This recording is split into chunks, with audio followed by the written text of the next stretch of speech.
Salve galera, sejam bem-vindos ao canal do Professor Pedro. Hoje a gente está discutindo a questão do aumento absurdo aí dos juros da rolagem da dívida soberana do Brasil. E esse aumento com base aí em alguns indicadores que para alguns fazem sentido, para outros esse sentido já ficou um pouco vago, né?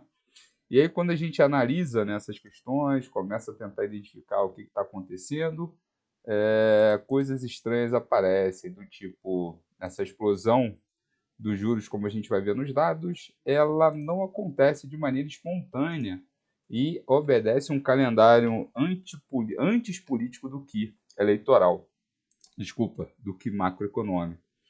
Então, quando a gente verifica, né, o que está acontecendo, algo estranho no mundo, né, parece povoar, né, a mente dos incautos sobre essa questão.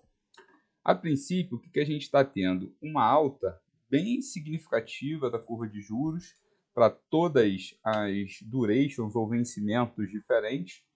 Essa alta ela acontece basicamente em junho e julho de 2026, já afetando os papéis agora também para quase aqui, ó, agosto.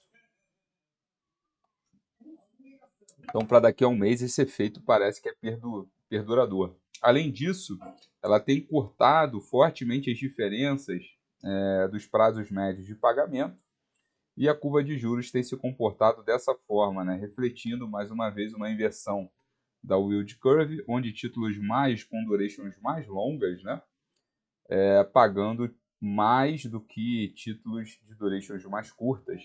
E a gente está tendo um salto, um paralelo, um descolamento paralelo, um descolamento não, um deslocamento, né?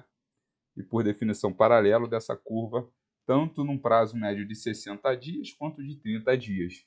Então a gente começa a identificar aqui que tem alguma coisa estranha no mundo.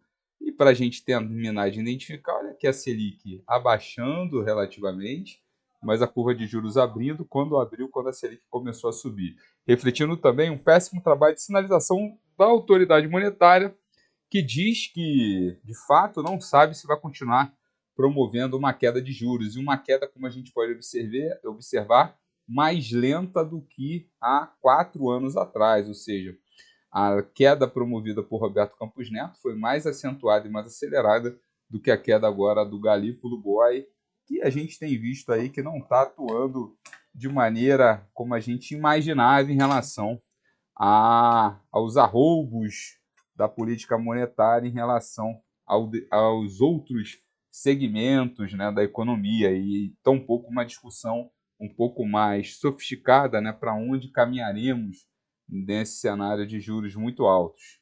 Aqui são alguns estudos mostrando aqui os efeitos da Selic na duration média, mas fiquem aí com as suas opiniões, fiquem aí com os seus pensamentos e coloquem dúvidas aí no chat para ver se vale a pena a gente tentar esmiuçar um pouquinho melhor essa estranhíssima relação entre o time político, né, e o time da dívida soberana, que deveria ser simplesmente financeiro, refletindo um salto aí na percepção de risco de um governo que já vai para o seu 4º mandato.